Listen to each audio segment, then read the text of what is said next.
Praise the Lord.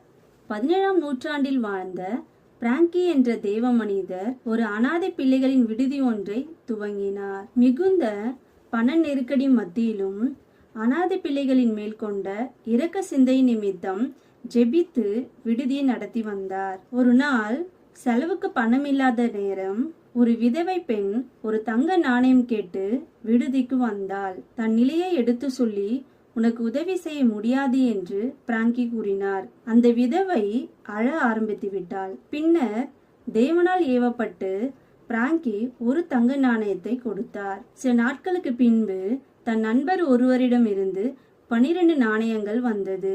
அந்நேரமே இன்னொரு கடிதம் வந்தது.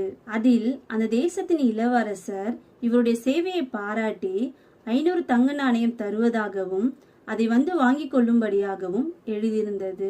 ஒரு நாணயம் தந்த பிராங்கி 512 நாணயங்கள் தேவன் கொடுத்திருப்பதை நினைத்து எண்ணி கண்ணீர் வடித்தார். ஏழைக்கு இறங்குகிறவன் கர்த்தருக்கு கடன் கொடுக்கிறான் என்று நீதிமொழிகள் 19ஆம் அதிகாரம் 17ஆம் வசனத்தில் வாசிக்கிறோம். சில ஐஸ்வர்யவான்கள் செய்யும் தான தர்மத்தை குறித்து இதில் சொல்லப்படவில்லை.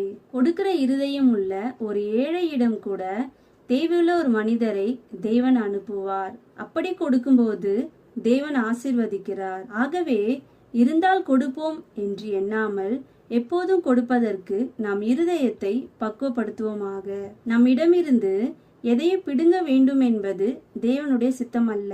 நம்மை ஆசீர்வதிக்க வேண்டும் என்பதுதான் தேவனுடைய திட்டம். ஆகவே தேவை என்று வருபவர்களுக்கு தியாகமாய் கொடுப்போம், திரளாய் அறுப்போம். ஆமென். பாதைக்கு தீபம், பேதைக்கு வெளிச்சம், உந்தன் வசனமே.